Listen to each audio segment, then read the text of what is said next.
led and faculty-led discussion, and then we will go downstairs for a second half-hour discussion to look at those projects. This segment we call landing an object. The second segment is called grounding project, I think. Is that what we came up with? And so we're hoping today that you've probably had almost no consideration of how these things that you've been making are going to become part of the habitat on Governor's Island, and that for those of you that are participating, you use today to begin to project some quick ideas about that. Today's meant to be informal, collaborative.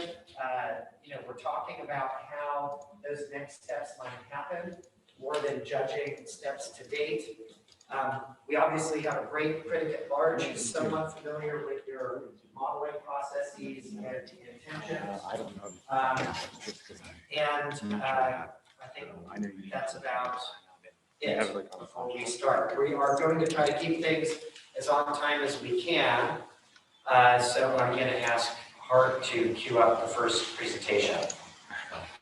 Yes, we are missing one, but I will get that as we are going. Well, then we'll look at setup. Yeah, okay. All right, so we're going to start. So if you'd like to take a seat, make yourself comfortable. There are 2 screens in here, so you can sit in either part of the room. There is no real front or back. I am going to ask this group in the public here, once we start talking about work, to try to help maybe shift them there so that you don't forget about those projects in the corner. Okay, are we ready? We haven't done this with a big crowd post-pandemic, so we're going to try to improvise and figure out how to workshop the work with all of you as we get into this.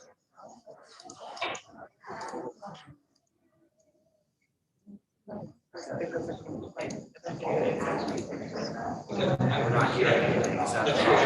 Yes, that's the problem right now. There's 5 different speakers on this thing. Be sure the volume's up here. Yeah. No, that's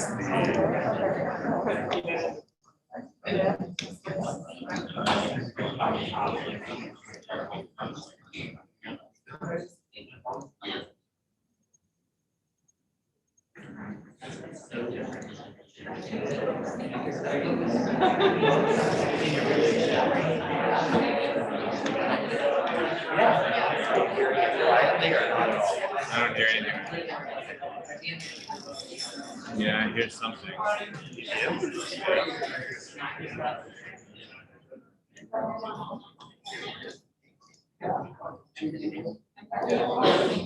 Not now, I'm switching between other. Shouldn't it be coming out of this speaker? Yeah, sorry, I'm just trying. Should be coming out of this one. No, there's another set of speakers underneath it. Sorry, I seem to kind of bend this thing. Getting the. You guys didn't sound test any of this? Like real. No.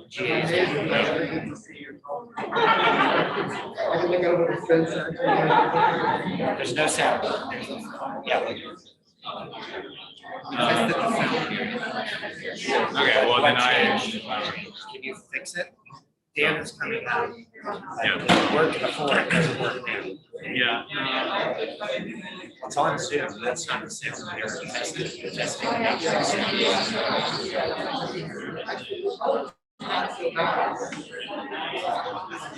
Yeah, and that's the.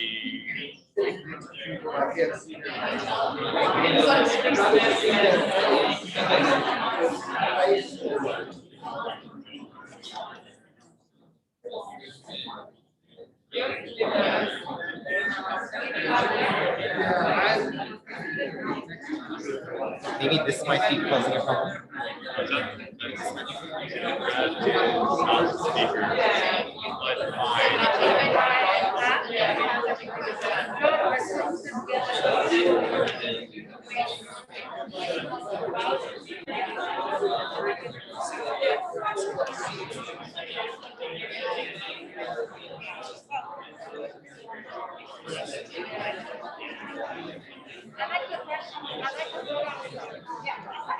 Just downstairs here.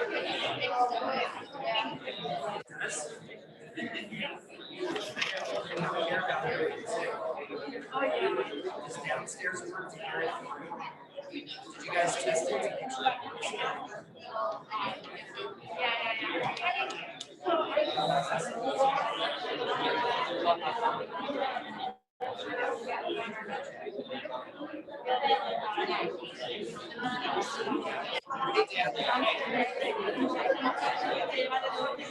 We have no sound coming out of here.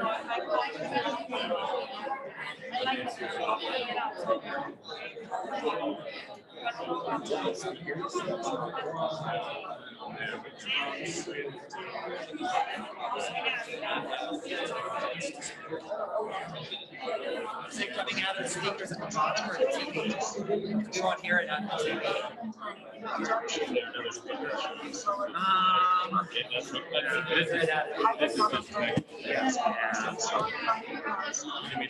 Are you playing the audio from here or are you playing from here? That's the audio. Okay. Yeah, let's see.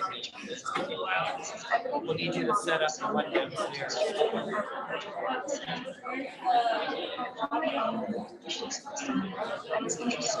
Can't have on the TV.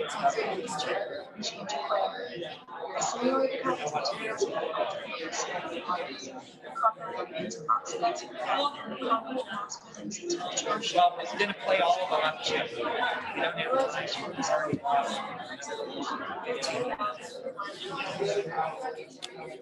Dan will fix this one. That's going to be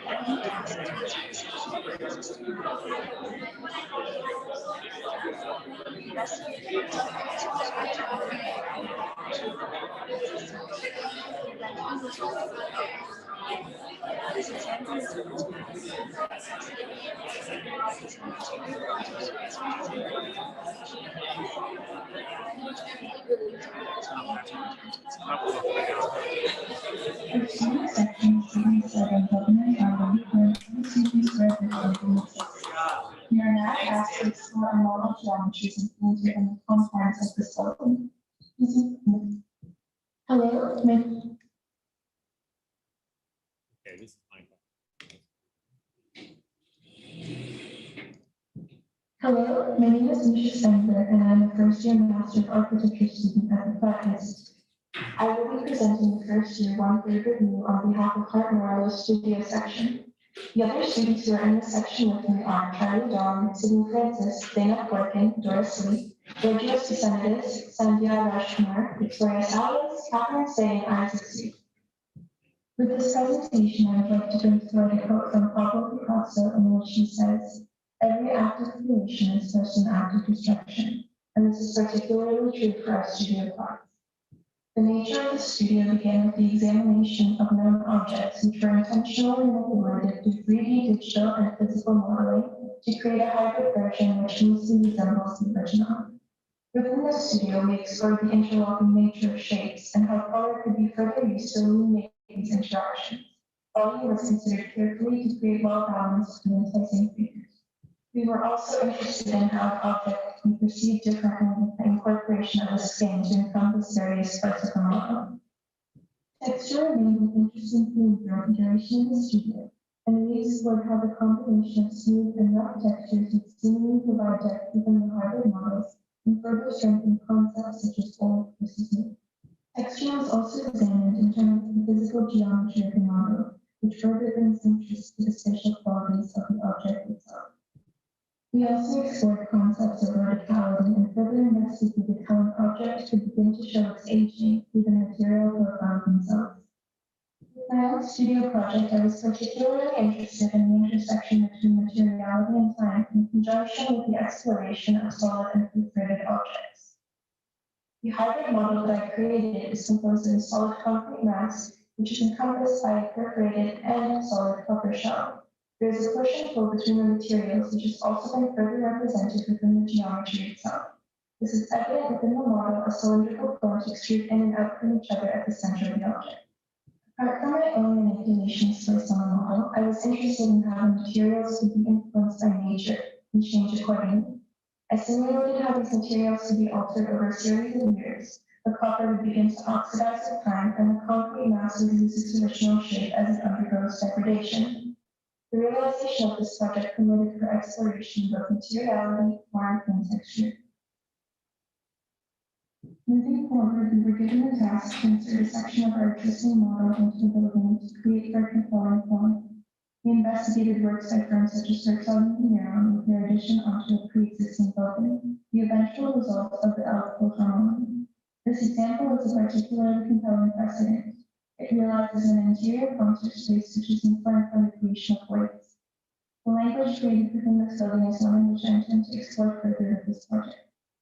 Our studio section was given a site on Governor's Island where an unassuming square brick building exists.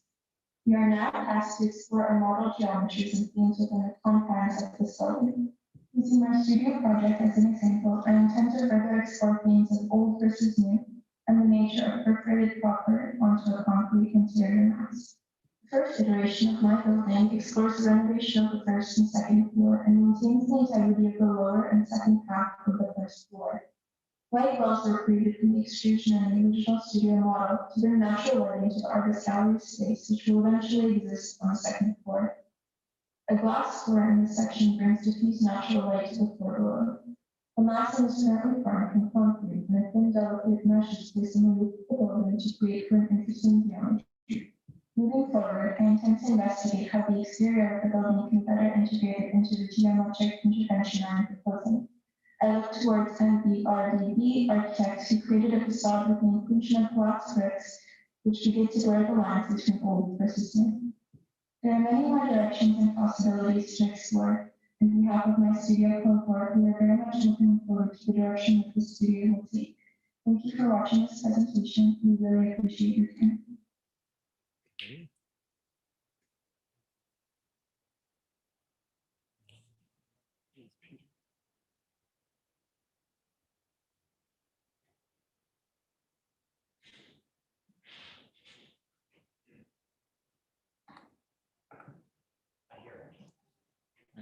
We began our process by conceptually basically breaking apart the parts that make up an object, line, and space. Our first spatial operation was to construct rather to interpret. By using a line, we constructed geometry that investigated the dictation of space, the sense of circulation, and ultimately are starting to produce beginnings of architectural forms. Line makes up the space that we otherwise can't read, receive, or understand simply through demarcation. Our ceramic and cardboard routines are a great example. An object that was otherwise defined by its larger form becomes redefined by demarcating it across its entire surface. Those demarcations begin to have other implications as they rearrange them spatially. The lines of the one form become reinterpreted as voids which reinterprets their function. Our object is something to land on site, but rather it is the site itself upon which we have landed lines. How are we going to integrate our spatial exploration into this existing one? We must start by asking questions about Governor's Island. For this new exploration, the line is reappropriated to achieve an outcome. This site, as well as the culture surrounding, is also reappropriated. Therefore, a project that is also valuing conditions to achieve a new outcome. So, we wonder, what is the importance of retaining its original qualities? When you land your project on site, should your focus be on retaining its original qualities or assimilating it to its new context? We began to wonder about Governor's Island's heterotopia, a concept elaborated by philosopher Michel Foucault. Heterotopia describes certain cultural, institutional, and discursive phases that are somewhat other, disturbing, intense, incompatible, contradictory, or transformative. Jorge Leon Cicero and Julia Urbanian look at the heterotopias in their book, Differences in the City, and ask, are these post-metropolitan heterotopias capable of shaping themselves as new neurocenters of an anti-capitalist resistance, or are they only capable of subverting the disciplinary power of the public administration already brought at the crisis point decades ago by the neoliberal capitalism? Does this space and should this space operate as a heterotopia within parasitic? Our studio was in Building 9. Building 9 was a hospital which could be considered a heterotopia in itself. Now that we've speculated on how we will land, we must begin to talk about what it is we are landing. We think of artist residence programs as spaces to give artists the opportunity to live and work outside of their usual environments, providing platform to reflect, research, or produce work. As designers, we must also consider the accessibility of their child, as well as the space they're creating. The issue of accessibility is one that raises the city as a whole. There are those with recreational free time and those without. We must consider the questions that arise when considering growing income inequality, the lack of wages, and increased racial tensions, and an obscene amount of debt. Each of these impacts the spirit of society as a whole, but on this site, we are focusing specifically on the needs of the youth and the needs of the youth that produces art. We are aware that every institution should be questioned, and its intentions are never taken at face value. This does apply to academic and governmental institutions, but also to art institutions. So ultimately, we must ask, what's been deciding what art is for the last 10, 20, 50 years? Who is it for? What is Governors Island's purpose? And by extension, who is our site for?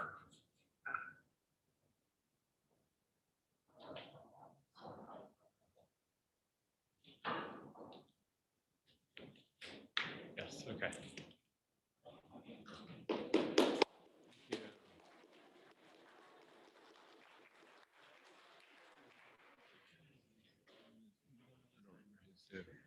It doesn't matter.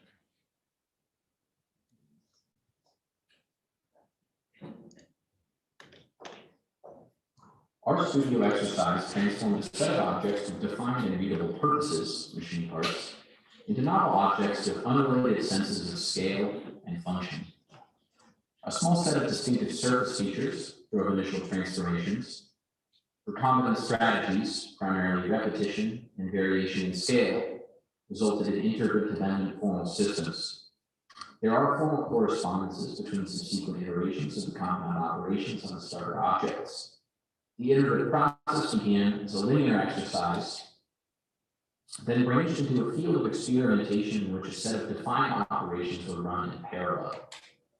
Minor details from the starter objects appear in the final piece, but are distorted and decontextualized so as to read as unrelated beyond basic shape recognition. Sometimes the project began with a series of carving and casting studies, which led to perforations that traveled through the compound object, connecting volumes through voids. When components were iterated through a series of compounding operations and combined, they resulted in a new object. Within these iterations, elements that had catalytic qualities were isolated and evaluated within their different contexts. The project avoids purely compositional impulses, including moments that resulted from the performed operations, while exploring the balance between heavy and light, and wholeness and detail through form and materiality. Disassembly and repetition were also used as transformational strategies to vary orientations and scales. Iterations of the compound object were given varying elevations and documented, resulting surface articulations of both feature interior architectural articulations. Slicing, combining, and recombining a series of mechanical fragments produced iterations which were assessed for transformative potential and then put through a series of compounded operations. Initial physical models were evaluated, and a series of discrete operations introduced multiple scales into the compounded object. Final compounded models were fabricated using differing material techniques. The initial familiar object moved away from a simple assembly of parts to a compound object. Operations on the object included the addition and subtraction of mass. Transforming the familiar starter object into the evocative final architectural object was completed through physical model investigations. Starter objects were first assembled in a linear and intentional manner. The processes of scaling, subtraction, and collision created new and unknown compositional objects. Engaging in repetitive processes of adding and subtracting mass resulted in compound object assemblies that presented unexpected collisions. Digital results were reconciled through playful materializations as physical models. Features in the starter objects project the curvilinear and planar aspects, as well as volumetric forms to guide assembly operations. The sharp edges and hollow spaces become a language that retreats from the traditional and familiar everyday objects. Through operations on multiple versions of these everyday objects, we gain a deeper understanding of their morphological qualities. Material investigations did not differentiate between additive negative processes such as casting and additive positive techniques such as 3D printing. The project sought to find a sweet spot between a completely controlled composition and a completely chaotic one.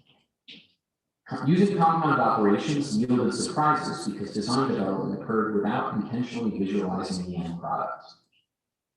Sometimes an army of rhino remnants crawl through the screen, transforming, fusing, and reorganizing into the next compound object. They are no longer trapped in their hardware functional bodies. They are free to explore and assemble. Resulting compound objects deliver a new language and become anchors for space's seeking connection.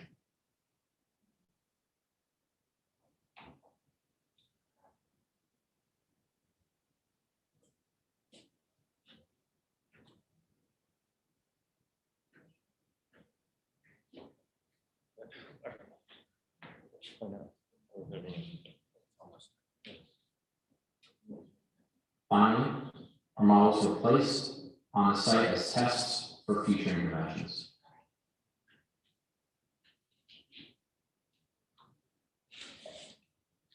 Thank you. Cool.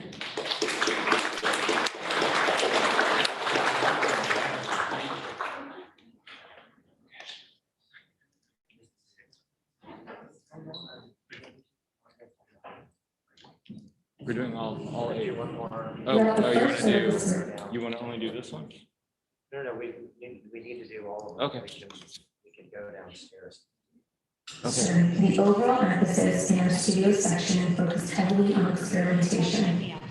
From the earliest stages of the assignment, we were encouraged to think of our iterative studies as potential spatial explorations, considering interiority, scale, grounding, and potential circulation.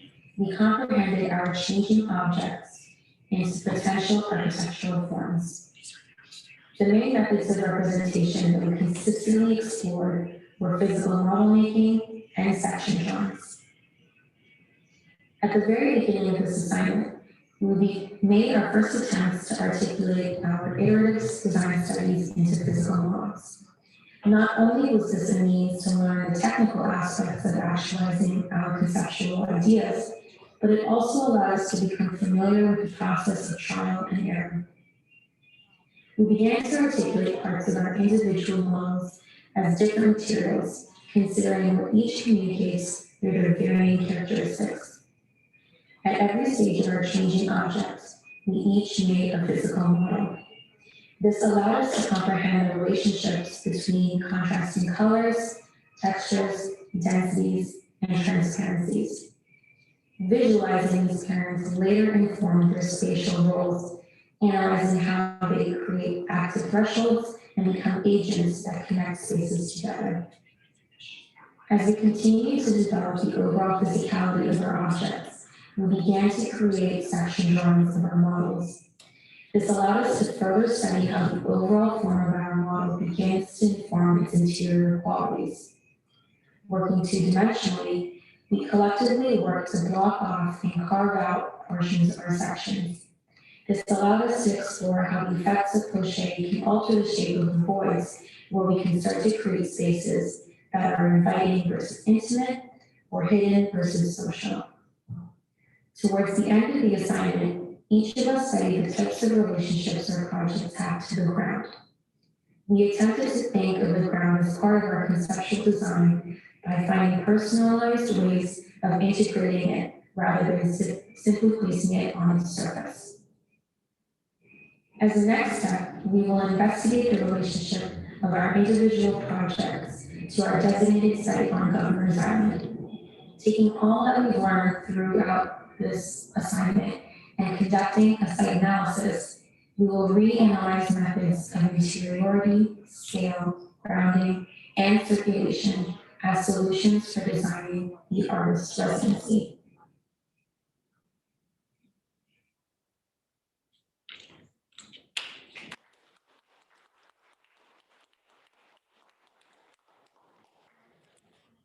So, Let's do this one. okay, And we can play the remaining 3 downstairs. okay, cool. We'll start the discussion now. Sounds great.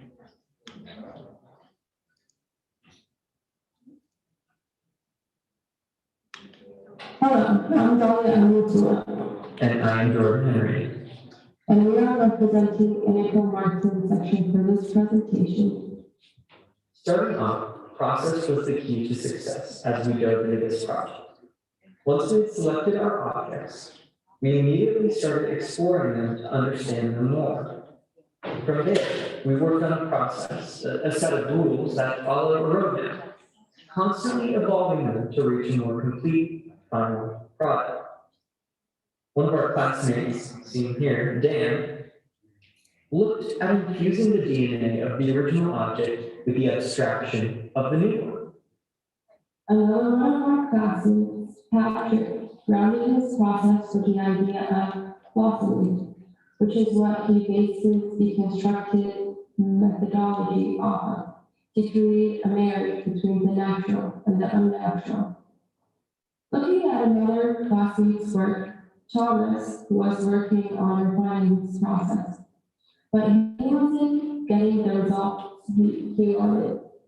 So using the lessons he learned through his original investigation, he turned to 2 new objects and applied his knowledge from his first process by assembling the final object by reversing the steps of his deconstruction process.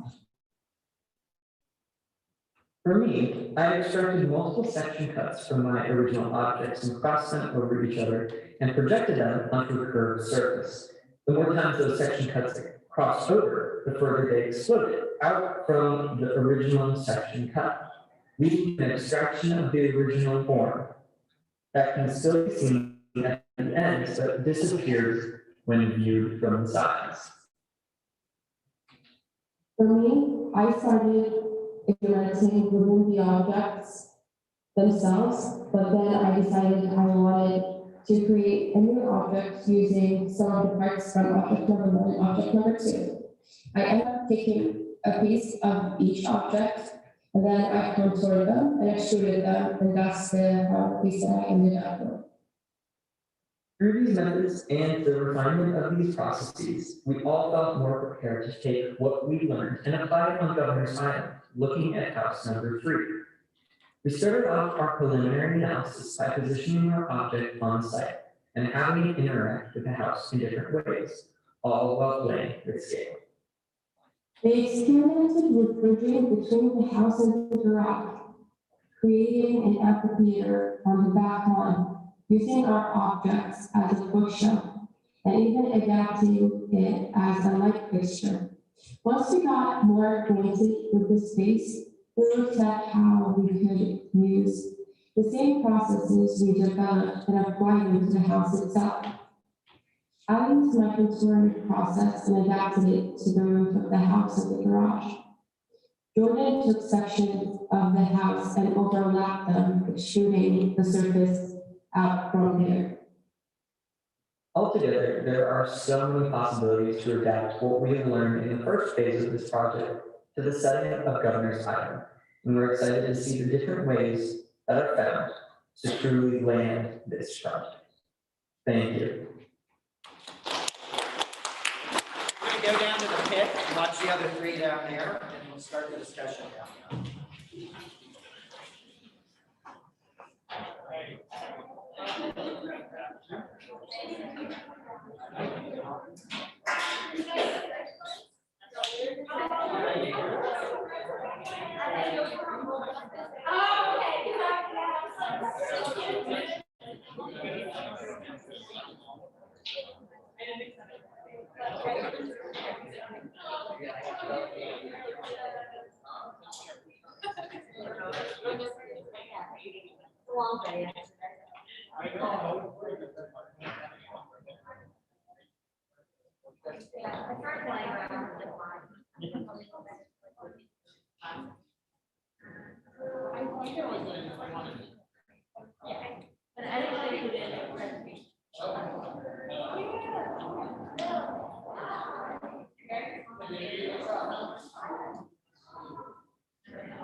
Priscilla.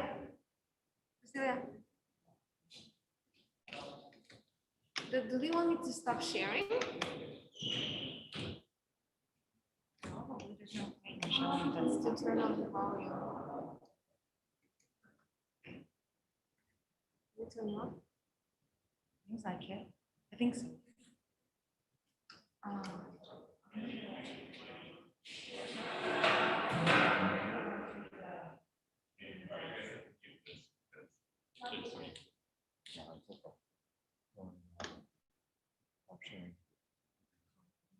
I wasn't sure.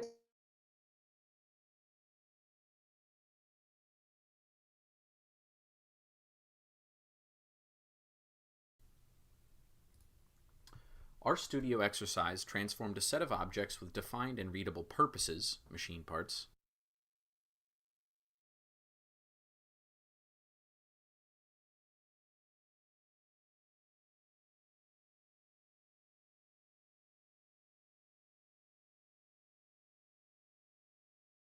Hello all. Today we will be reviewing Professor Phil Parker Studio's work, specifically looking at the speculative sketches the class has compiled for direction into the next project on Governor's Island.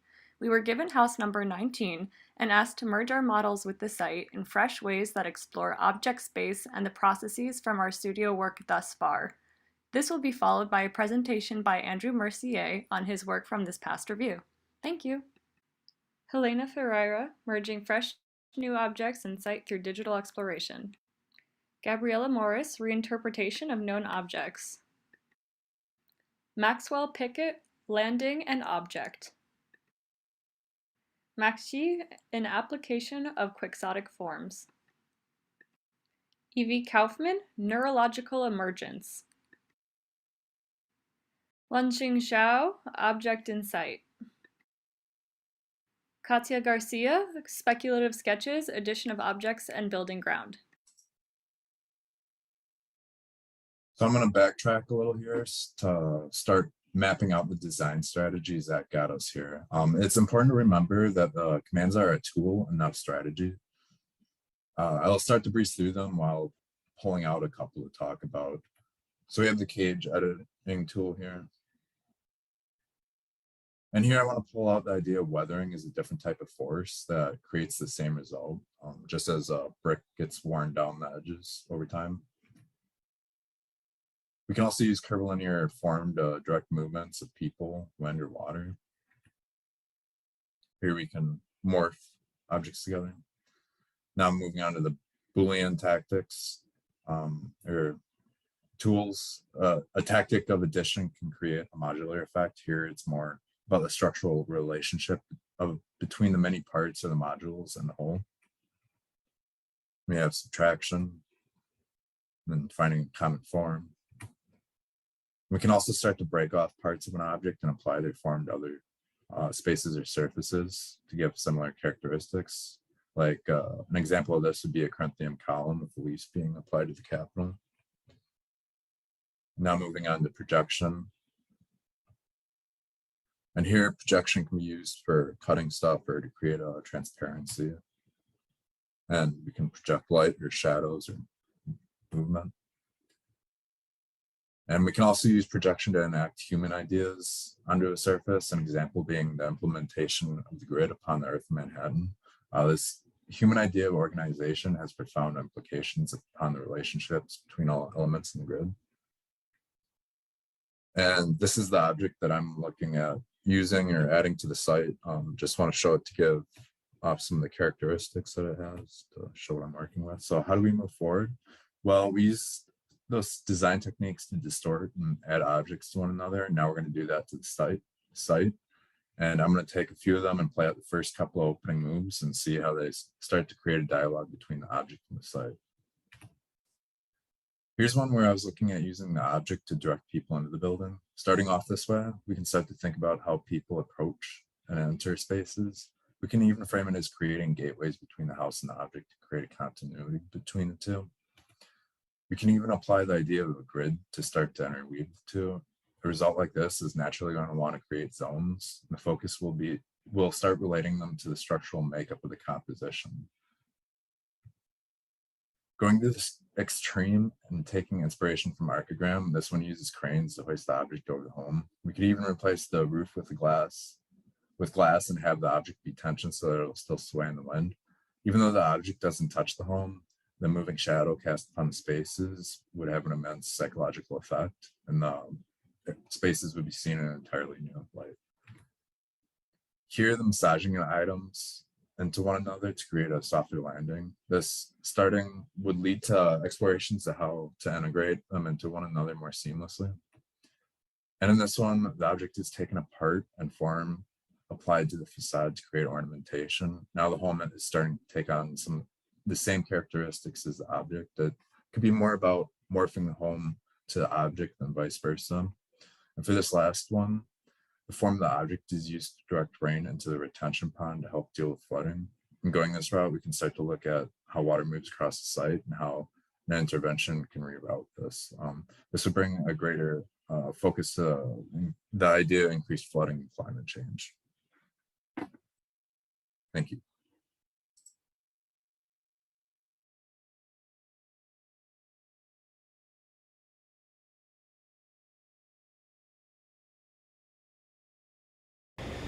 The general objective of our studio, aside from becoming familiar with 3D modeling and cast fabrication, was to begin understanding the formal relationships between objects and their respective forms, all in a way which explores their volumetric potential.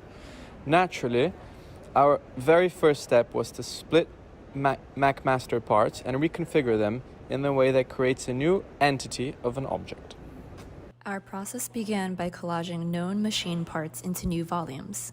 In order to rein in our sense of control and intention in our visualizations, we were prompted to consider form generation through a series of binary frameworks, such as assembly, disassembly, alignment, misalignment, continuity, discontinuity. Confronting these decision points forced us to think beyond the existing logic of the objects and consider how those frameworks could become techniques for visualizing thoughtful compositions. Translating our initial assemblages into Rhino obviously added a new dimension to our explorations, as we were able to make use of our earlier techniques from all sides of the object. Rhino also necessarily placed new emphasis on precision and legibility, but enabled quicker, more robust iterations. Material and color prototyping played a critical role in our design process. Through the development of color itineraries and material swatches, we were able to imagine new formal possibilities for our models, primarily in terms of the overall physicality and the relationships between constituent parts. So, we might consider questions like, would casting one portion in a dense, opaque material give it a greater sense of weight and stature, and thus alter the overall hierarchy? Or if we fabricated one portion with wax and rockite, would the juxtaposition create unity or tension within our overall design? When we transitioned back into 2 dimensions for our drawings, Olivia challenged us to focus primarily on lines before jumping into color, shadows, and etc. What felt like a restraint became a meditation on all that the line could signify. For example, could a line that seemingly continued along multiple surfaces render visible new points of connection and cohesion between those components? The full fabrication and assembly of our models demanded a new kind of coordination of parts, prompting us to synthesize the multiple colors, materials, processes, surfaces, connection points, etc. into a singular object and volume again. Since we intentionally broke our models up to be fabricated with different materials, how could our final color and material strategies ensure a wholeness and cohesion that said something new from the original design? The process equipped us with a set of representational tools, both 2D and 3D, digital and physical, that enables us to tangibly imagine controlled, intentional distortions of our original geometries. As we consider the next phase of the semester and the next application of our forms, it's easy to see how these particular tools of visualization and intentional distortions will serve as a useful foundation for approaching our problem set. Because of this shared foundation, our class decided to begin with collective research into precedents, thinking about how further investigations into our hybrid objects, such as explorations into their sections, plans, and elevations, can yield points of departure for site integration. As you can see in our initial collection of precedent imagery, our interests span a diverse range of colors, materials, scales, textures, and overall ways of imagining this new formal interaction.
They're all whole brick, brick, and kind of second street, and adding temporary, and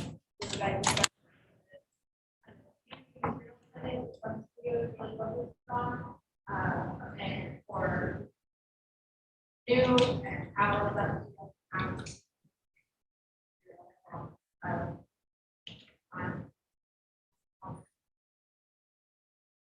Also a great observation. We will start with these two. Great. Yeah. Hi, Joseph. Hey, Joseph. So I was Thanks for saying your name. of course. Please speak up. So I think honestly, like to continue on the scale route, I think one of the bigger challenges that we're going to face when we try and like site the work is going to be particularly interior scale. You know, it's not so much exterior. I feel like it'll be like not quite so difficult to figure out, but like when you start exploring the interior, like bush area and such, it's going to be difficult depending on how you first model the work to adapt it to fit with site at our time for sure. So I'm certainly like interior scales, I think going to be the biggest challenge in order to like figure things out, like how it's going to transition and circulation is going to do and everything. Sure. These are three great points. Thank you, Joseph, Emily, and Lars. Deborah, do you have any initial thoughts about this that you'd like to share? I'll give it to the faculty in the next 15 minutes. I'm sure they're chomping at I'm getting ready for this investigation about the whole day official. It's one of those moments where once you transition from eight or You don't need to stand up. okay. But once you understand the potential of your needs, and back to the the next week is already right. Might be right now you can't arrive to the site, so we're already starting. So I'm taking skills on what being harvested. And I think that the relationship should happen. Otherwise, we find things that don't really go our way. Like that, I'm really saying connection. But we reduce almost independently and then arrive inside of that really was problem. There's the chemical gases form. So exercise of how the students were saying in the state of analyzing the relation for one object, then manipulate and transform that object into something else, or how the score is starting for base, factor, reality, then we connected to something else and doesn't stand alone. All those connections are important. I have one who answer feeling with them bigger start forward. I'm not forward touch. So, but that in a way is a constraint that they building because right now you have too much freedom. People on positive being amazing stuff and the voice of the objects themselves. Right now there's this effort of making decisions of eating your own work. Probably those meetings were not in the first place. Well, were not but that's a meeting that you can move and go to find it match. So the site will provide like a lot of the information for us, I think. Yeah. I think so. I think we should. Once you have a site, it's a constraint that is going to help. Exactly. Otherwise, we will not time to make decisions. Yes. So you have putting more information, besides one, but also what the programs need, what materials we need. How we do, when we're reading, a lot of realities or models combine different materials. So there's a network of analyzing what that is. Does that mean that diagrammatic model where we introduce a program, translate needs another, or are you reading into instruction processes? Are you reading different realities? These of preparation or atmospheres. That's the way you're reading. And to give it more intelligence. There's a couple observations I could build upon that, and we could open up the floor some more. I mean, I really appreciate that some of the students, I think several in each studio and the ones that presented, try to develop a section, sectional speculation about how these two things can come together. I think that's interesting instead of plans and helpful. You don't have to tangle with the entirety of what you've created. It allows you to look at one plane of joinery, let's say, and I think that's really a great starting point. And I think, you know, scale, materials, interiority, these are three pretty mainstream ideas about architectural concepts. You could probably ask somebody on the street, how do you think the building deals with context? They're going to say an appropriateness of scale, an appropriateness of materials, how you move inside and outside. And so I think that, yes, as you guys were discussing, you certainly have to listen to the building, probably less than the site. What does building 9 give us and 3 doesn't? What does building 14, I don't remember all the ones, 3, 9, 14. 14, 19. So, you know, those are very different buildings, actually. We understand those as a land or a ground.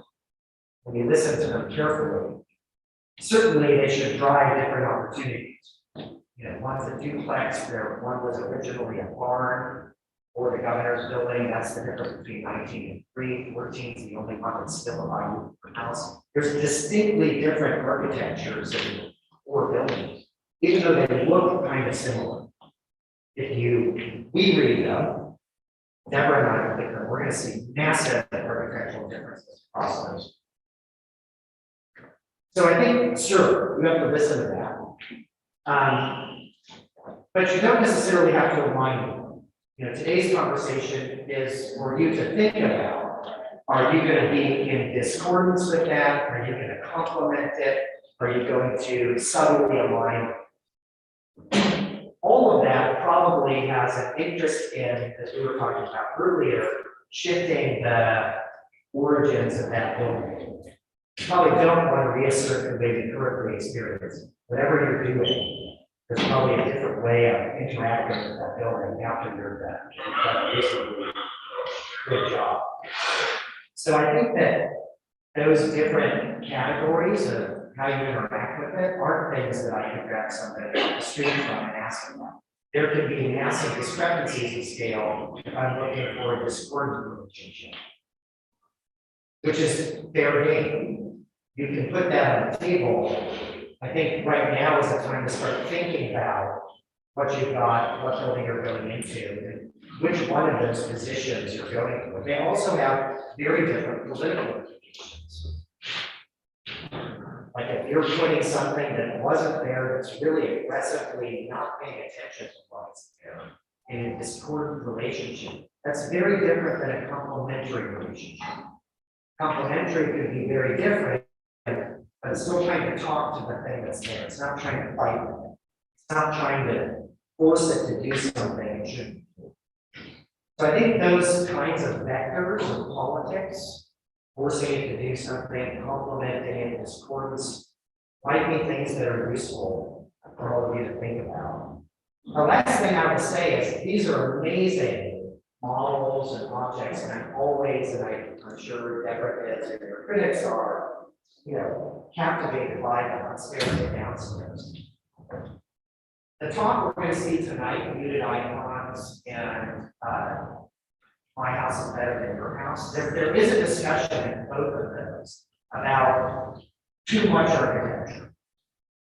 Like, when do I have too much?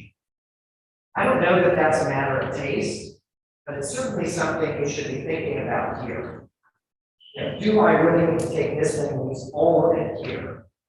Or should I be using a portion of it?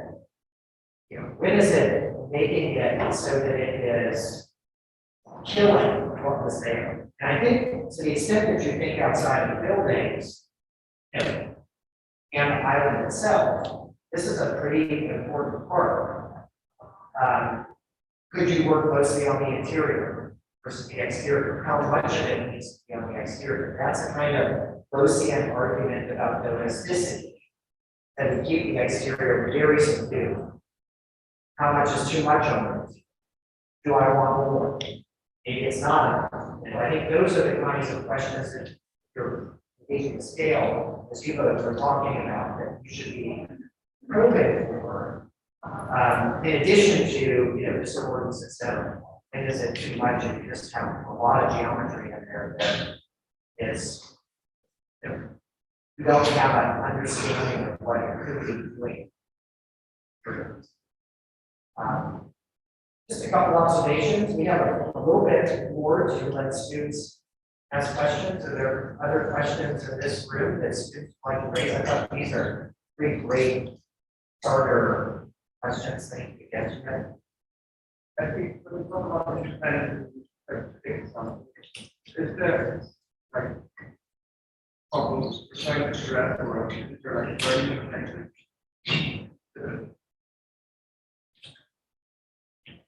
Other students.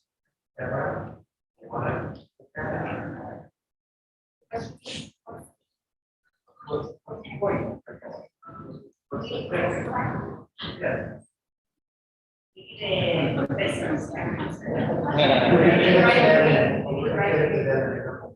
You don't have any thoughts on that? I guess it's by myself.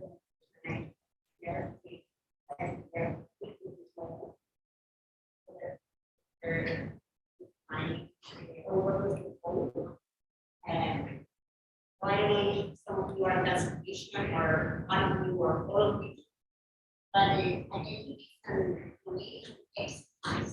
You want an architect, you have to train and train the muscles. You are a soccer player, you don't only run. You have to train other muscles that give you for the exercise. This is an exercise that you probably won't find in our practice that focuses manipulation or making your own actions. And I think going to my own models of programming, thinking with your hands, and sometimes when we design with our heads, so you can be okay. So you put yourself in this situation of some there are some tools that we have and some situations already, but we allow yourself to experiment and then to discover. And so we don't when you're there already controls. I think it's very important. And it's important for me in my classes years. I could eat the things that I already know, but I can need to explore that. So I think that's the exercise for me. And that way of defining and thinking so that you can get better with architect, paper, and computer. But then there's that exercise. This is why you don't find a meaning and find reasons for doing. Right? Some people might be this exercise of in my own personal way of practicing. It's a very exciting moment for me. Now that I know that I exercise multiple times this part, now there's a very big exercise of finding what are the steps, the strings, issues that need further steps so that then becomes not just very nice object. We sell crafts project. And that's the still know there is also yeah, we need to know.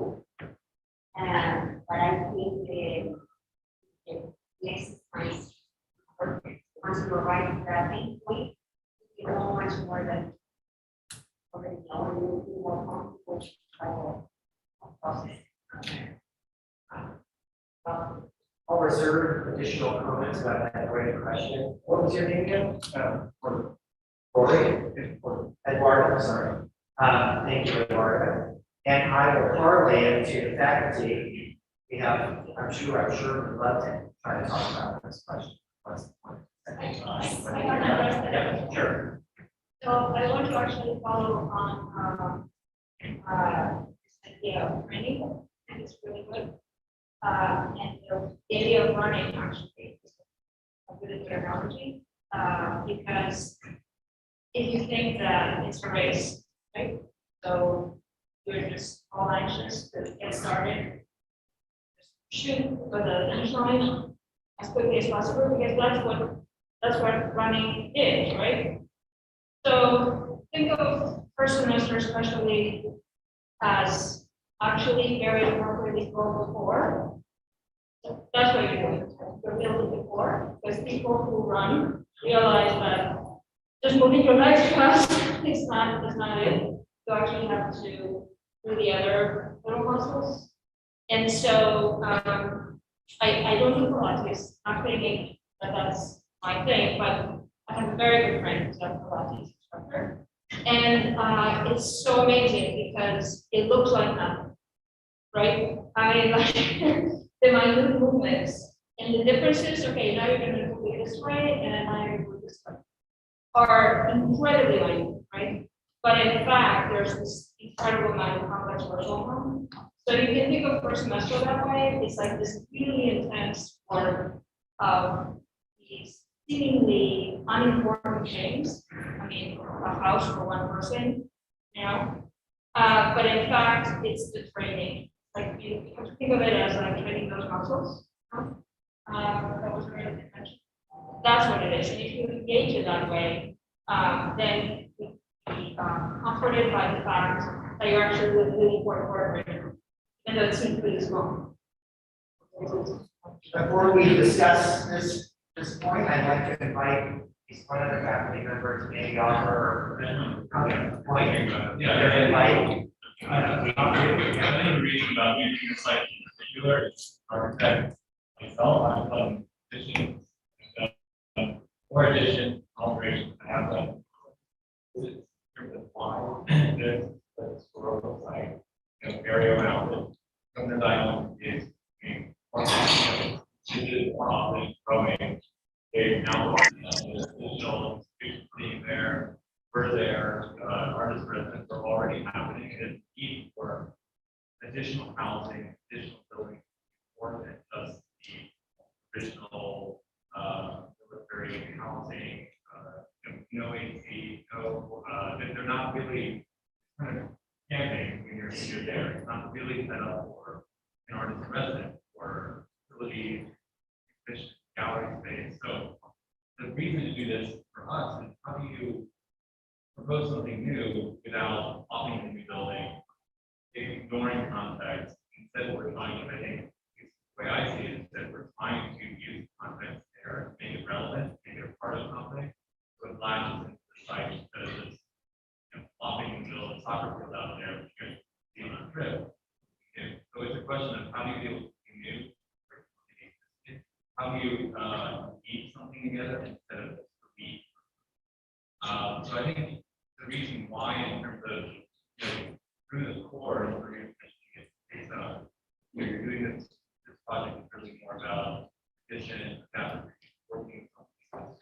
Next semester, you're doing school, following semester bigger, semester that be larger. So most normal way, curriculum, project size, growing program, you understand all ideas of circulation, project issues. Next semester, you're going to be dealing with a much larger project, and we graduate this is the first semester really doing project on the site and the facing for it.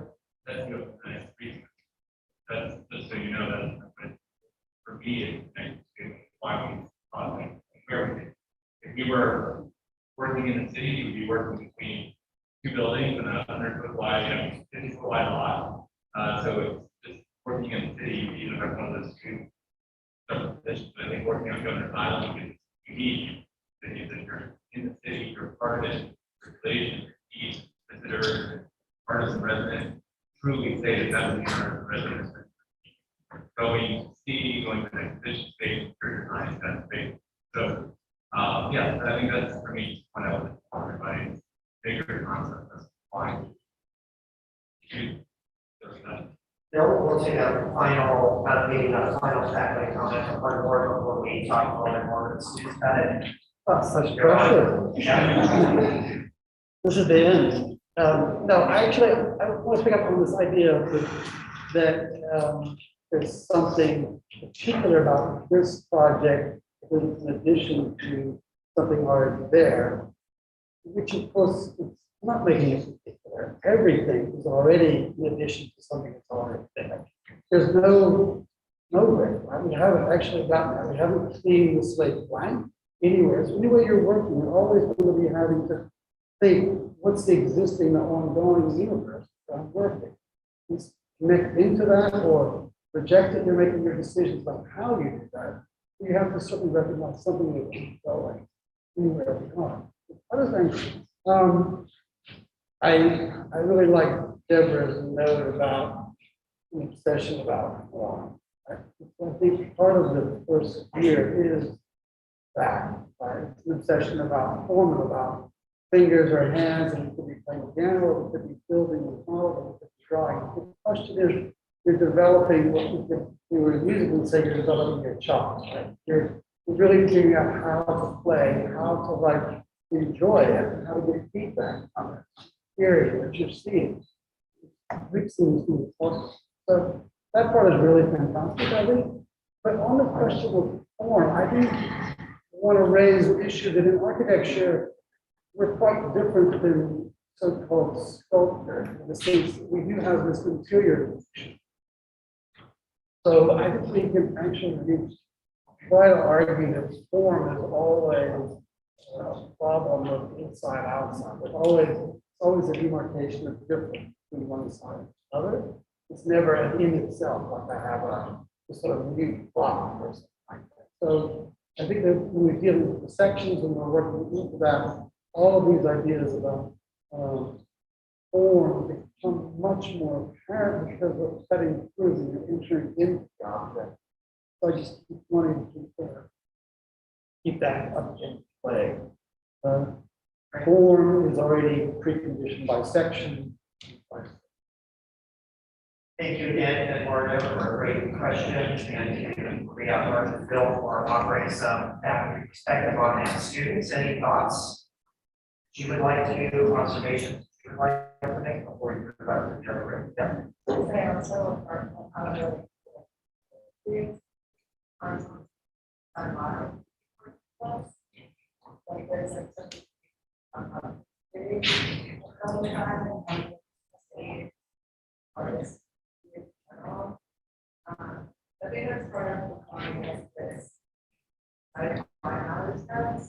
Sure.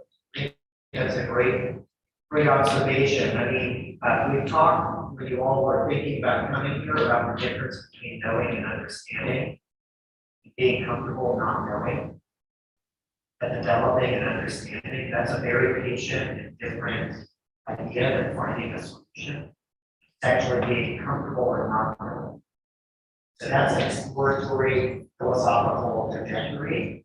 It's different than one that is I need an answer now, solve this once. It's actually about giving space to the messiness, the dialogue that made this thing happen, as opposed to accelerating and moving on to the next step. I think that's, you know, to what you're saying, you have to decide, but I would encourage all of you, try to get this first year, get comfortable with our own, because that really is, you know, you will get problems running out you fast and hard.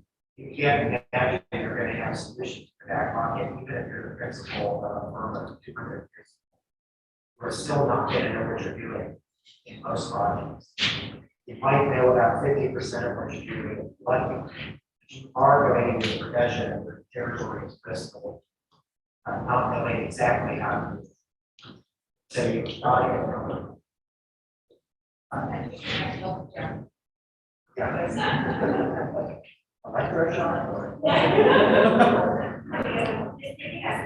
Ever project, just a very rational process is only and try a process that we will try to study or maybe especially purpose based on the main goal and becomes very great. So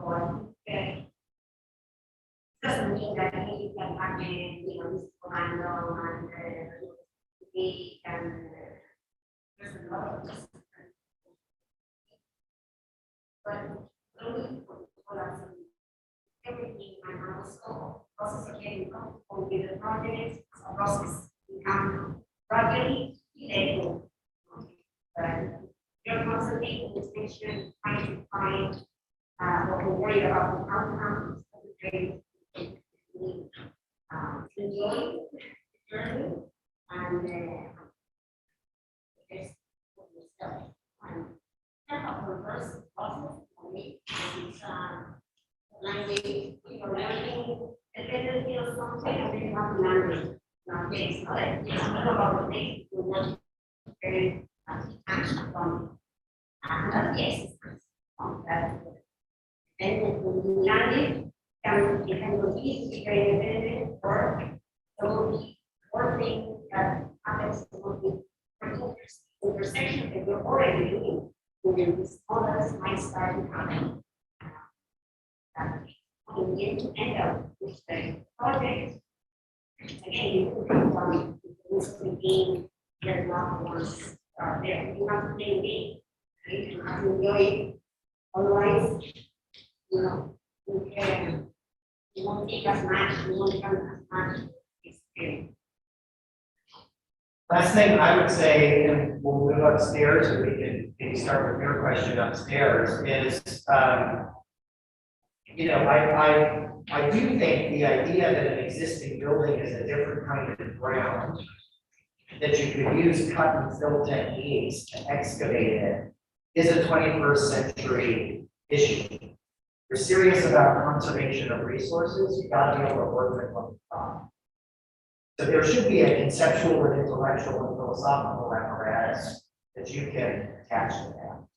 So I do think that land, this semester's theme, and the idea of understanding this ground is important in the landscape of this. And land is really talking about property, how these properties relate to one another.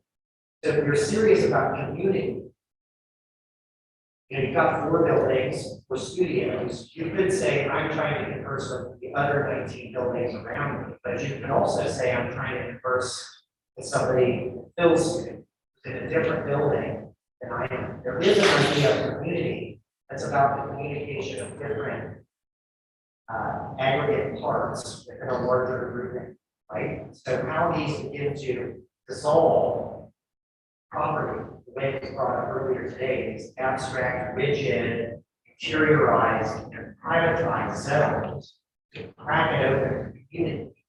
Might be another way to think about what the effects of how you're grounding your objects might have on property. Could they crack the interior open? Could they make it a more penetrable building longer? Could they talk to buildings across public park? Might be things that you can talk about. What's your name? Zoe. Can we get everybody up and down the gallery and we can ask her a question? Thanks very much. Okay, let's do it.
We want to be fair so that everybody gets time, so if you want to vote on it,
Could be a problem if we fall in love too much with the object, like your model is, and you don't understand the operations.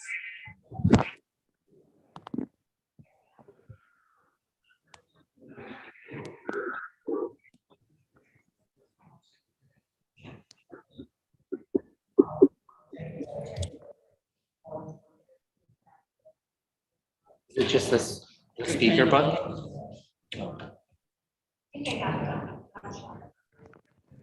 Tony, Jordan, and Emily, right?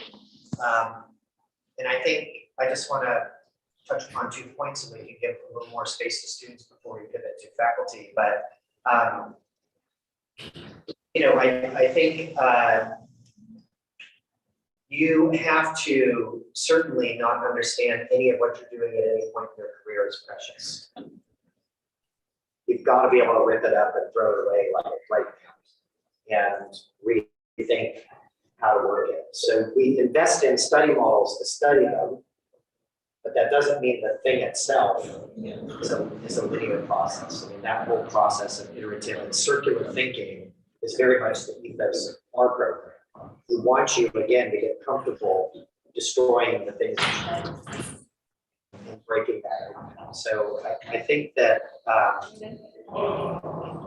they are beautiful and they are resolved, but you also have to have the courage to rethink it or take pieces of it. And from a political point of view, you want to listen to that.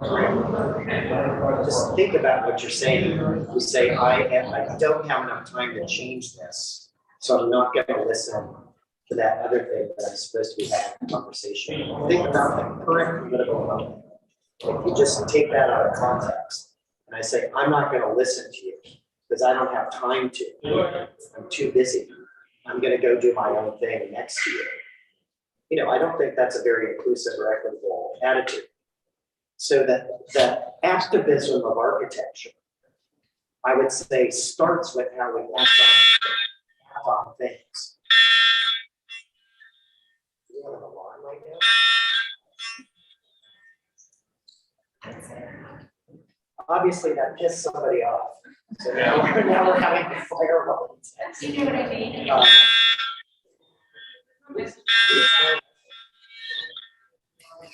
Yeah, we were not aware of that. Don't ever ask that question again. It's going to be difficult to do this. What do they say? We got to get out. Okay.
One other side of the bird? No, no reset, but they're still functional. And then you see it's in use.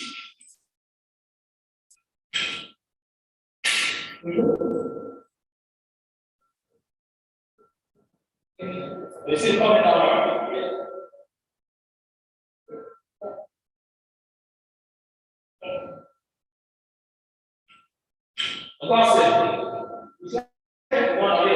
I'll put the question. Let me ask you. Yeah, hold it back on.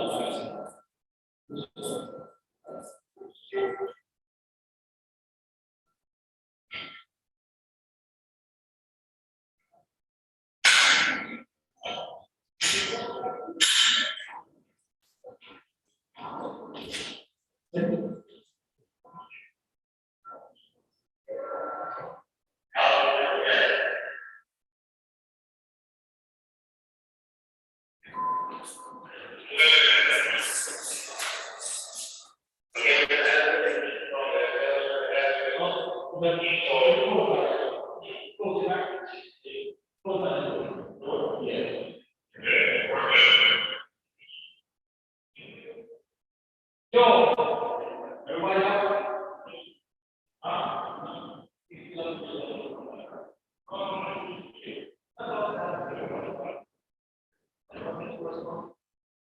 You check the other side. You check those side doors, make sure those side doors are closed. The cafeteria. The doors of the cafeteria, the exit door, check to see if it's closed. If it's closed, man.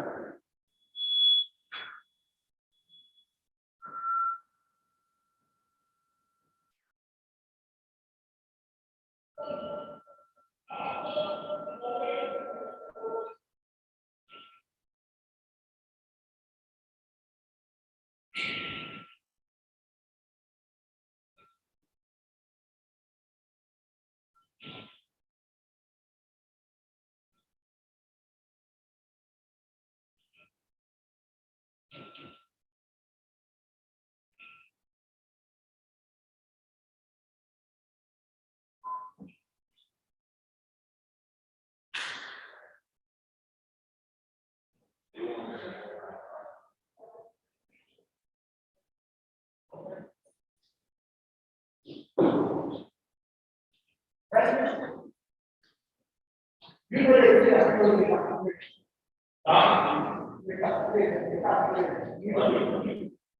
I'm saying, is that I'm not have to work on the details where I go down to the street. I just have to do it. That's what I just want to, I just have to do it. It's a details where I go down to the street, I make sure all the way down there and it's secure. Yeah, right.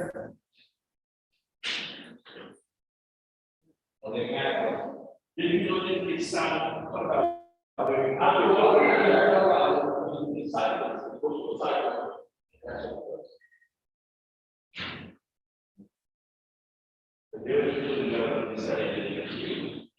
And then it's not, you know, it's not.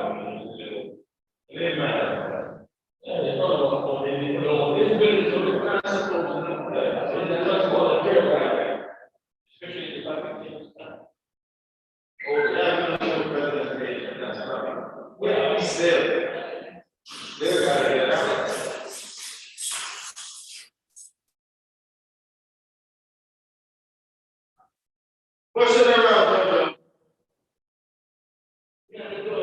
I say, it's going good. Yeah.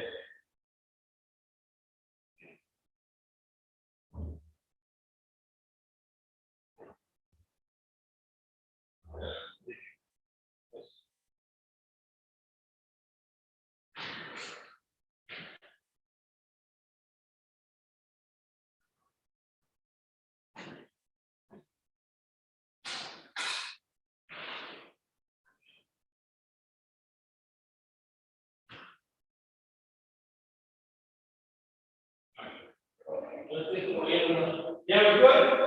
I'm gonna decide to this door and this door. All right.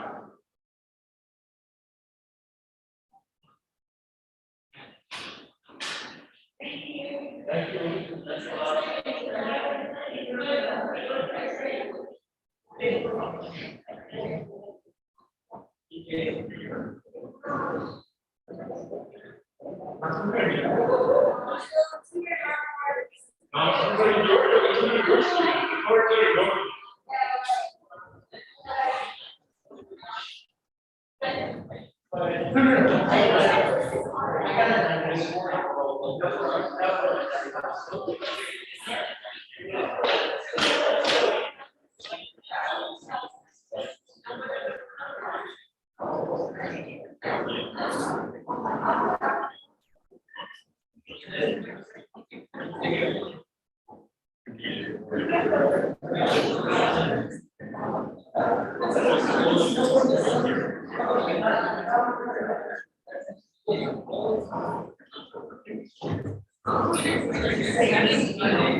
We did not know about the fire bill.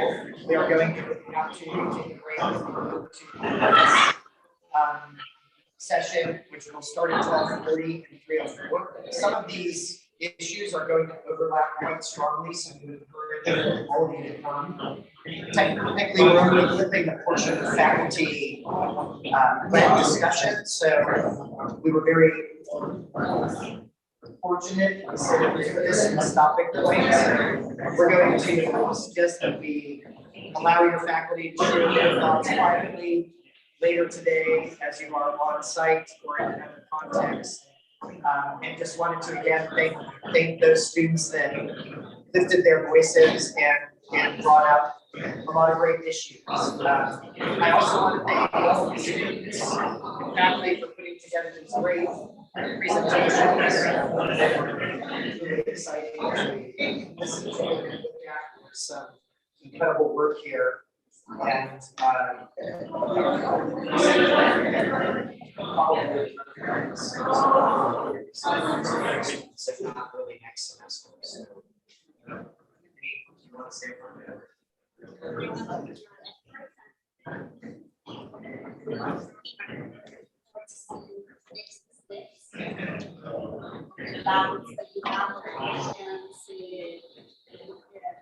Channel them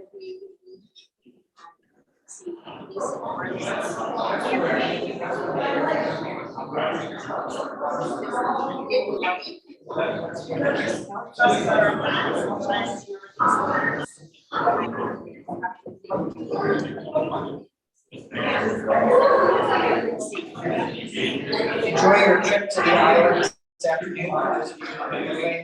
We will be back out there. We'll see you coming to the event tonight. We'll look forward to seeing you then. These subjects are going to loop through one another throughout the day. So again, please come to the MS session and the prep parallels. I think it's sold out. So if you didn't RSVP, you're probably not going to get in. But there may have been a couple of cancellations. So we encourage you to try to get in. And if you're around and on site, of course, we'll try to accommodate you, but it's a pretty small space out there. So thank you, Deborah, for taking a 4 a.m. flight from Boston down here. Thank you to all of you for your patience with the technical issues and freeway backups. And I don't know what else we could expect today other than fire up on. Thanks, everybody.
Yeah.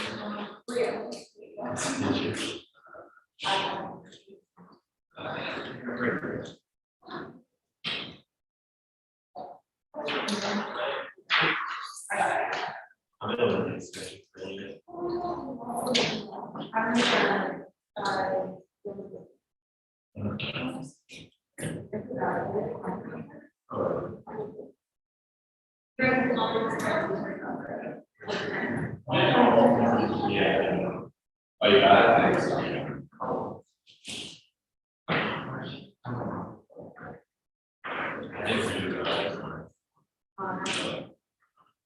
Seems like it was useful.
development direction for pandemic in the future.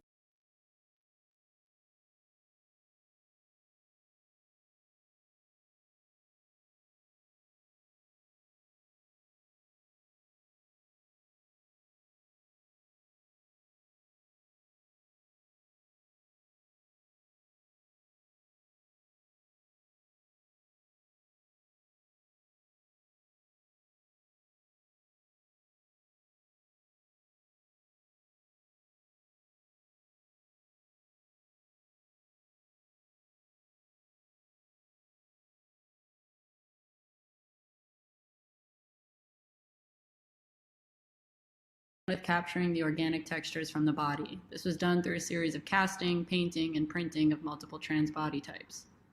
This research draws together Governor's Island's Building 14 and Staten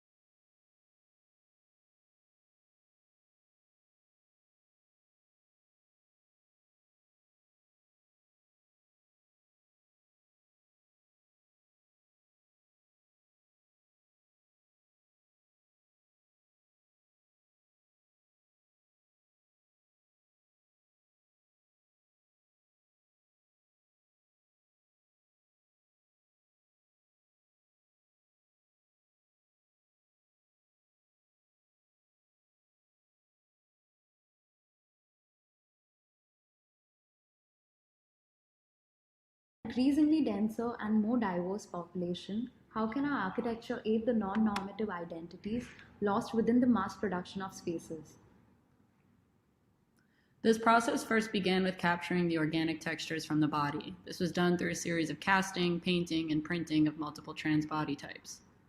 This research draws together Governor's Island's Building 14 and Staten Island's Alice Austin House to investigate how the building's narratives can be preserved and celebrated throughout Reconstruction.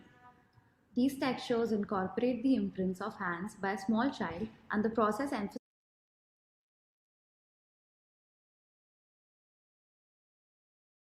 emphasizes on the five senses to create an environment for children that offers choice. The territory drawings here focus on the exterior spaces to create a sense of humanity by providing a range of sensory environments that give opportunities for human well-being. Our models nest within one another to reflect layering. When encountered with heat, it will change colors, representing the effect that time and touch have on our environments. With both historic sites sharing a rich history of multiple uses, we look to expand their narratives to a more diverse public, new modes of interaction and preservation. Our team research explores biodiversity in Building 14 as an internalized quality and as an exterior approach to producing spaces for the coexistence of multiple species. These images show how we explore our potential territory through texture and color. We envision these spaces to start to become multi-species habitats for humans and birds to coexist. Birds are increasingly factored into architecture. As Governor's Island is located in the northeastern flyaway, it offers a site to promote architecture for avian species. My research seeks to integrate avian habitat with sensory-rich interior spaces. Color theory suggests color's power to affect mood and mental state.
Increasingly denser.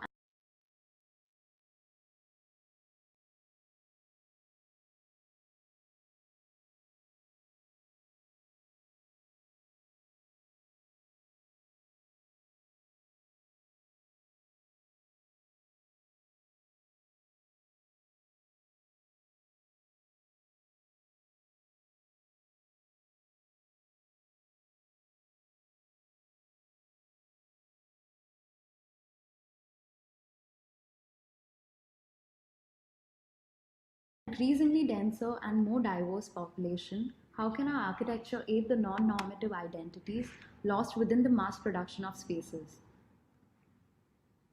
This process first began with capturing the organic textures from the body. This was done through a series of casting, painting, and printing of multiple trans body types. This research draws together Governor's Island's Building 14 and Staten Island's Alice Austin House to investigate how the building's narratives can be preserved and celebrated throughout reconstruction. These textures incorporate the imprints of hands by a small child, and the process emphasizes on the five senses to create an environment for children that offers choice. The territory drawings here focus on the exterior spaces to create a sense of humanity by providing a range of sensory environments that give opportunities for human well-being. Our models nest within one another to reflect layering. When encountered with heat, it will change colors, representing the effect that time and touch have on our environments. With both historic sites sharing a rich history of multiple uses, we look to expand their narratives to a more diverse public with new modes of interaction and preservation. Our team research explores biodiversity in Building 14 as an internalized quality and as an exterior approach to producing spaces for the coexistence of multiple species. These images show how we explore our potential territory through texture and color. We envision these spaces to start to become multi-species habitats for humans and birds to coexist. Birds are increasingly factored into architecture. As Governor's Island is located in the northeastern flyaway, it offers a site to promote architecture for avian species. My research seeks to integrate avian habitat with sensory-rich interior spaces. Color theory suggests color's power to affect mood and mental states, and in many cases to support wellness. In this drawing, color is explored through the plants native to New York City. My research draws on color and how Building 14's interior could be redesigned with biodiverse and sensory-rich surfaces to foster the value of biodiversity. Carbon exhibit. The presence of carbon as both an architectural form and as an atmospheric material is one marker of climate change. The construction industry contributes 40% of global carbon emissions. Reducing the carbon footprint of construction could entail not only more sustainable construction but also a more public conversation about this material. Governor's Island can offer a new exhibition landscape that uses the Eastern Development Zone to showcase carbon's role as a productive material, from biocar filters for water to carbon sequestering materials. As an island in New York Harbor, Governor's Island has a high water table with brackish water and imports potable water from Brooklyn while drawing electricity, making it vulnerable in weather events. As a beacon of climate change resilience, an island is useful in demonstrating the value of local sources of potable water and renewable energy. This research explores passive and gravity-fed carbon filtration systems as well as solar, wind, and tidal energy to create a prototype for small-scale self-reliant water and power core for the Eastern Development Zone. Floodland. Bibin Matthew, Surya Teja. This research explores intentionally flooded terrain as a rich sensory environment as well as a prompt for environmental consciousness. The sound of architecture, while the subject of many studies, including an eponymous recent conference at Yale 2012, tends to engage water as a source of sound rather than a dynamic surface for reflecting sound. This research explores how constructed flooding and water surfaces can offer a new surface, the architecture of performance in a cultural and public space. Governors Island's Eastern Development Zone offers a space for experimentation with properties of sonic echo, reflection, and resonance as a new public performance landscape. The ephemeral qualities of architectural space, light, shadows, echoes, can inscribe a place that is experienced briefly into one's lasting memory. Many of these qualities rely on more than the visual, from the haptic qualities of materials to the acoustic resonance of voices across a space. This research on the Eastern Development Zone seeks to build sensorial landscape that inscribes the futurity of architecture in its engagement of rising waters and is past in terms of elemental material. 7% of our planet is covered in water, but only 3 of it is considered fresh water.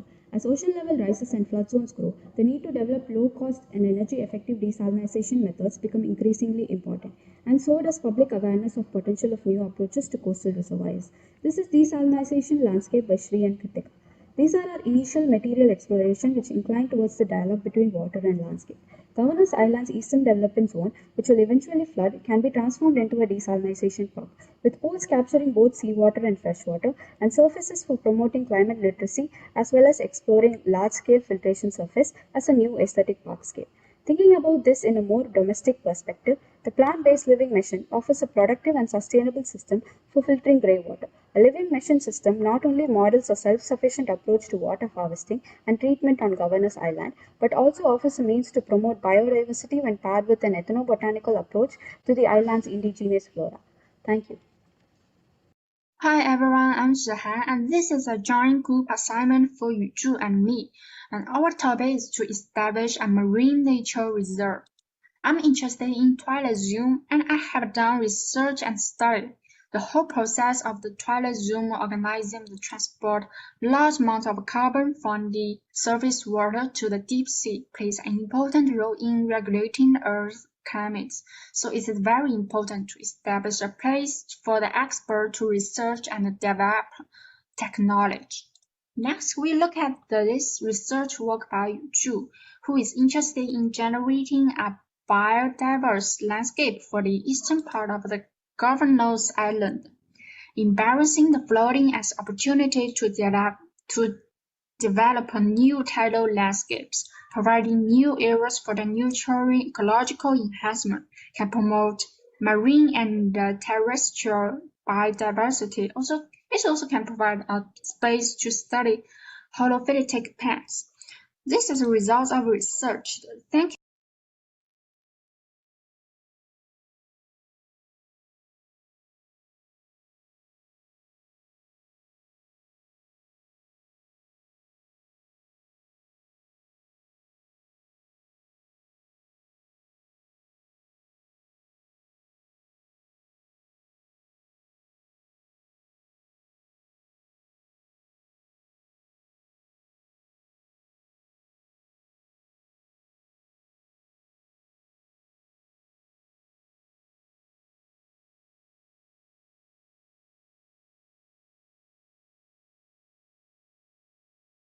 With COVID-19 sweeping the world, it has seriously threatened people's life and health, affected the order of production and life in the various countries, and significantly impacted the global economy.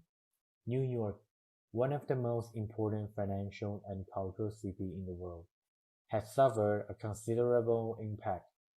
In the post-pandemic era, we begin to think about the possibility of urban resilience for the sustainable development of cities.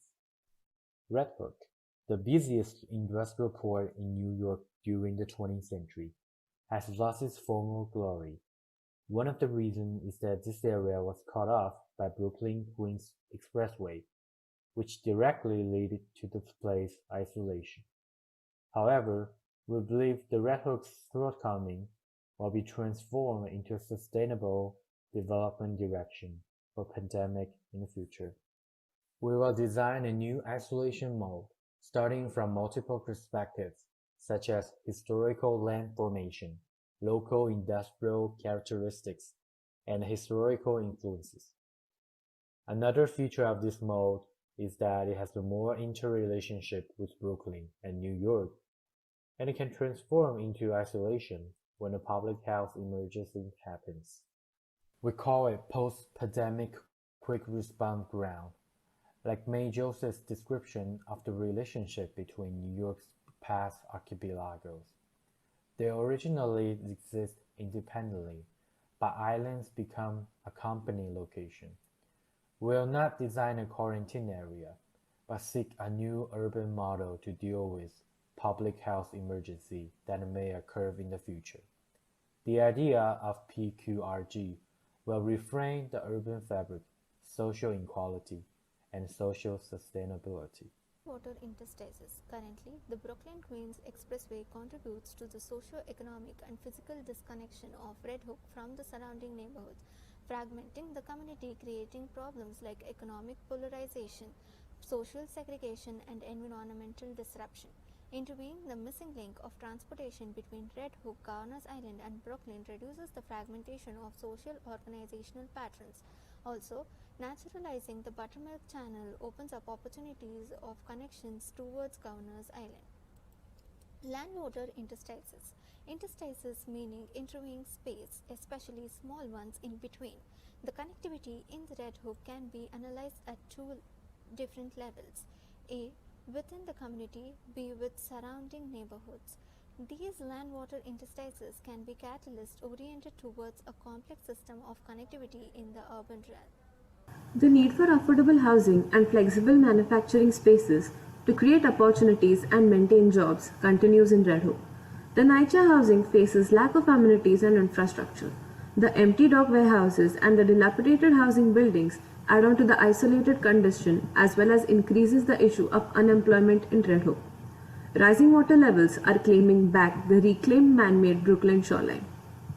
As the new land emerges, it generates new opportunities to build infrastructure and amenities, to rehabilitate buildings and construct new housing which addresses the problems regarding the mixed-use development and the affordable housing crisis. Integration of suggestive landscape strategies in the neighborhood to interlink amenities with the built environment, which will also aid the urgency of the rising shoreline.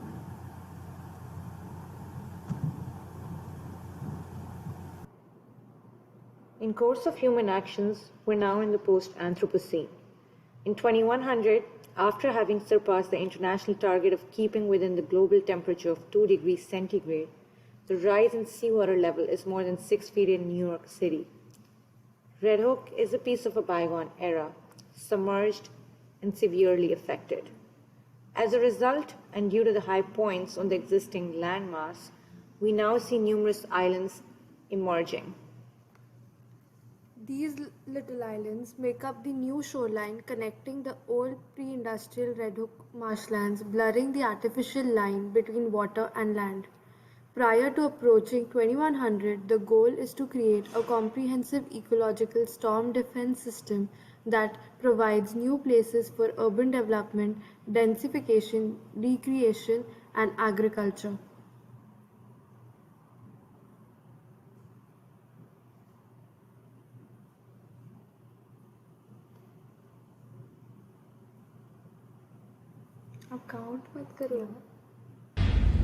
Red Hook's gentrification is an evolving process.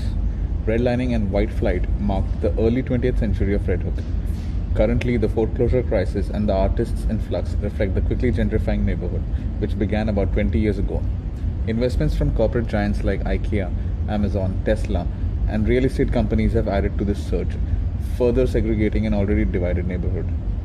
The segregation is seen with the high-income factions living in low-density neighborhoods such as modern condos or renovated brownstones, and the low-income population living in high-density areas such as the closely packed NYCHA houses.